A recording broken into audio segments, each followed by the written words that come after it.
Many of us come to meditation because we realize the mind needs a place to rest. It needs to pull away from all of its daily activities and responsibilities and just have some time for itself. That's a perfectly legitimate motivation for coming.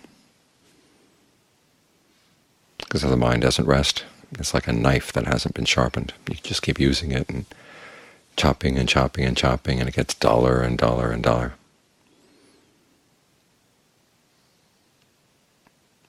I guess so it can't cut through things. You've got to stop, take some time away from the chopping, and focus directly on the knife. It's the same with the mind. You have to stop and put down your responsibilities of the day and focus directly on the mind to give it a sense of well-being inside. Let it gather around the breath. Let the breath be comfortable. You can either experiment with different kinds of breathing to see what feels best, or if you find that the more you experiment with the breath, the worse it gets, you just say, well, just let the breath do what it's going to do. Find a spot in the body that's more comfortable than the rest and stay there.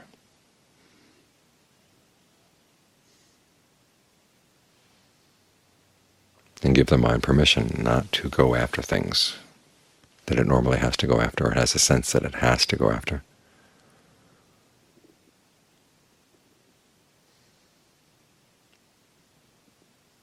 Then when the mind is rested, then you can take on your other responsibilities. But after a while you begin to realize that it's not the responsibilities that are the problem. There's things in the mind that need to be changed. And that's what we're really here for, is to change our minds. It has habits.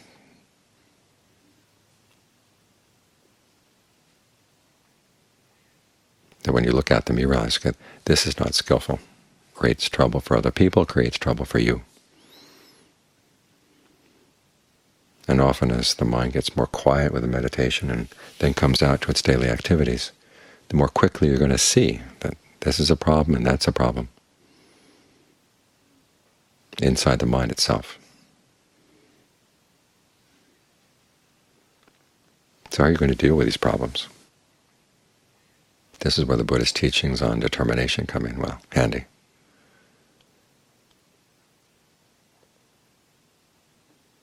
You make up your mind that you're going to make some changes, and you have to do it in a way that's really effective. And the first quality the Buddha recommends is discernment. In other words, seeing what you can handle, which members of the committee are the ones that you're going to take down, and how you're going to go about it. Now, if you find that you've got lots of unskillful members in the committee, it's wise to focus on one or two just to begin with. Because if you take them on all at once, then you don't do an effective job with any of them, and that gets you discouraged. So try to find one thing that you find that you really need to work on. And if it's speech, well, focus on trying to develop right speech. Because often this is one of the main problems. This is where you begin to see the problems of the mind, is how they come out in your speech. So you've got to learn how to have some restraint over what you say and how you say it, which means that there will still be obstreperous members in the committee, but you're learning how to muzzle them. You're learning how to have a gap between a thought coming from the mind and then it's being transmitted out through the mouth. We all need that gap, sort of check what's going out. Is it true? Is it beneficial? Is it timely? You have to have time to ask these questions. And if you don't ask these questions of your speech, you're setting yourself up for trouble. So speech may be the issue you decide to focus on. And then the next duty for discernment is figure out how you're going to notice when you're going against what you originally determined to do. And here's when you have to be really sensitive to what's going on in the mind. Meditation helps a lot here, because you begin to notice the mind sends little messages to itself in little blips. I'd like to say this, I'd like to do this, I can't stand this, whatever. They're very quick little thoughts. They're like the subliminal messages on TV. They flash so quickly that most of your conscious mind doesn't pick them up. But they register someplace in the mind. And then they make your little decisions for you, and if you don't counteract them quickly, there's going to be trouble. So your discernment is not just choosing the right things to focus on and figuring out the right way to deal with them, but it's also being sensitive to how bad habits sneak into the mind. You can see this in your meditation. You're sitting here focused on the breath, and there'll be a little blip of the thought that you want to think about tomorrow, and then you're back to the breath. And as far as you know, you're still with the breath, but something's been set in motion in another part of the mind. And if you're not quick enough to say no, the urge to think about tomorrow is going to wait until you have a slight lapse in your mindfulness, and it's gone. So you want to learn how to be quick to the little blips in the mind, alert to the blips, quick enough to counteract them. So if you find the mind is getting a little unstable with the breath, okay, be more and more determined to find where in the body is there an uncomfortable sensation of any kind related to the breath. And no matter how subtle, you're going to work with that.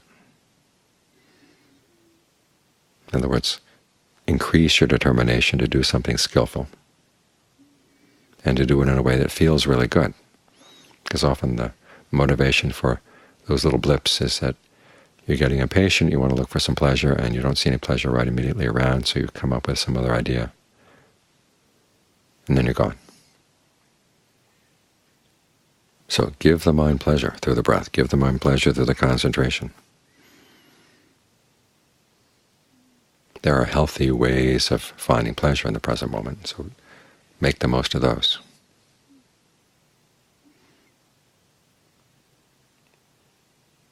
As the Buddha said with the case of sensuality, if you don't have an alternative source of pleasure, then no matter how much you know that sensuality is bad for the mind, you're still going to go for it. And that same principle applies to a lot of other unskillful habits. They're looking for a quick fix, a quick hit. And if you can provide the mind with a sense of well-being through the concentration, that weakens those urges.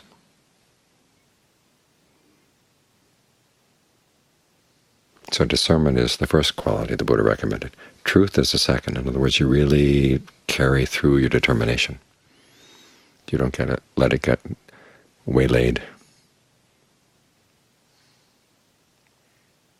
And you learn how to say no, even to really strong urges. So if speech is the area you're focusing on, you really stick with your determination no matter what. If something's unskillful, if it's not true, beneficial, and timely, you're not going to say it. You hold to that, because your truthfulness is one of the ways in which you prove to yourself you can really do this. And this is one of the ways in which you give yourself confidence that you can handle other problems as well. So realize the importance of holding to your determination.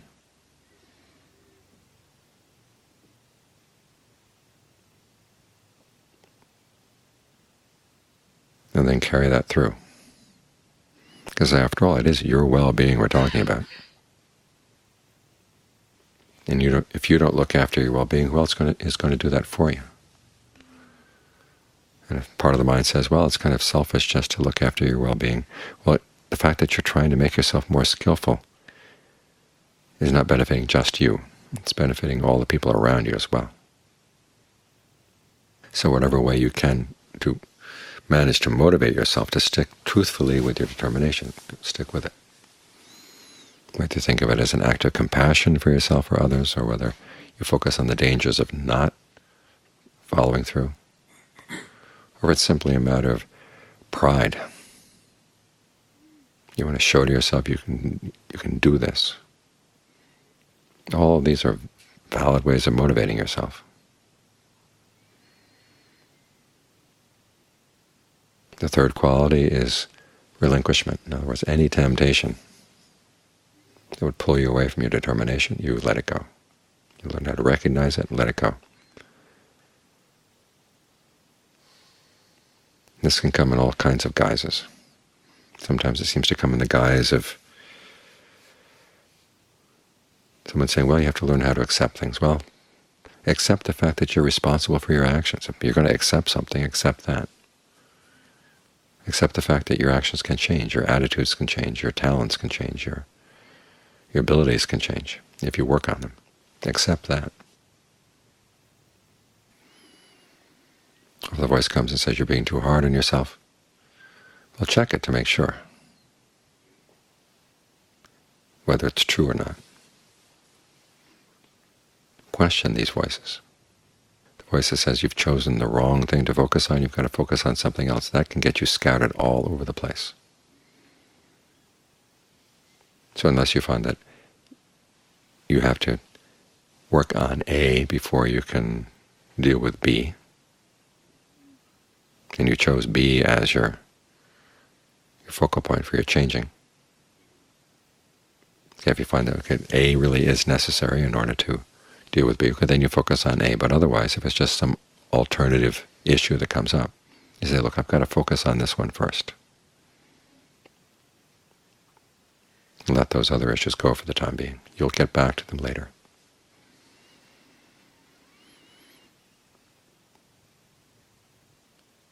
The fourth quality is calm. In other words, have a patient attitude toward this. One of the reasons why the Buddha taught patience to Rahula before he taught him anything else in meditation is because you need this to underlie all your activities in working with the mind. When you're working on concentration, you have to be patient.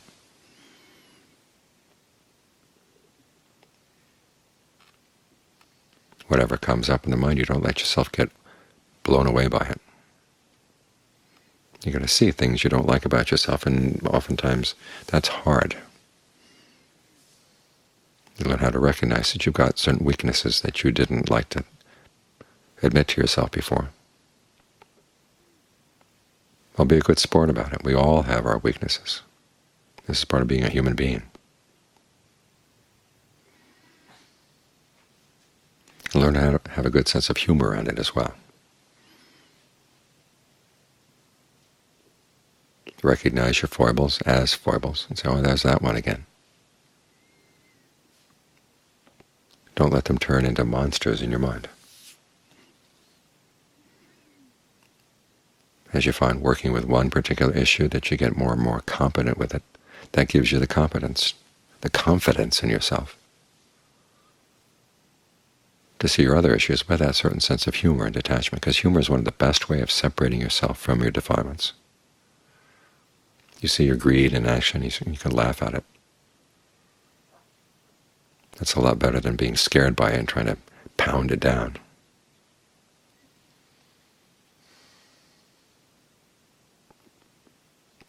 One of the interesting comparisons in the forest tradition is the way Ajahn Lee and Ajahn Mahabua talk about dealing with enemies. With Ajahn Mahabua, you knock them out.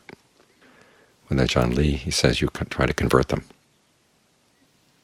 See what there is in your unskillful quality that actually is looking for happiness.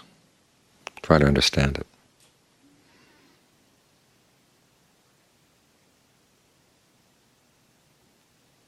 Then you can convert it.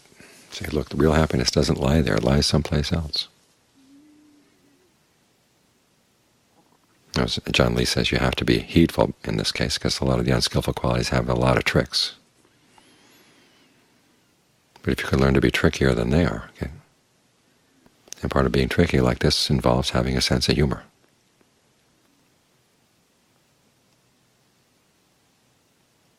That enables you to live with your foibles and not be overcome by them. You can live with them, but you're separate from them. So even though you're on the way to getting some results and haven't quite gotten there yet, at least that fact doesn't overwhelm you. It's much better being on the way someplace than not having a direction at all, just kind of wandering all over the place, which is the way most people live, and a lot of us have been living our lives. The whole point of determination is you give yourself some direction. Because the universe doesn't point out a direction for you. It just keeps going around and around and around. As the Buddha said, it's like throwing a stick up in the air. Sometimes it lands on this end, sometimes it lands on that end, sometimes it lands splat in the middle. But there's no real rhyme or reason to it. It's not going anywhere. Which means that we're free to focus on the big issue in our hearts, which is the suffering we're causing ourselves. And that way the fact that things outside there don't have any purpose or don't have any meaning, that's actually liberating, because we can give meaning to our own lives by giving them direction.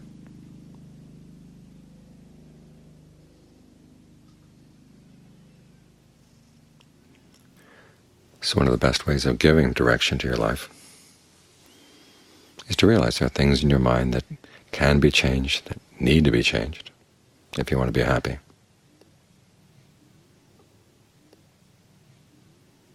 And you're going to focus on the work of changing them.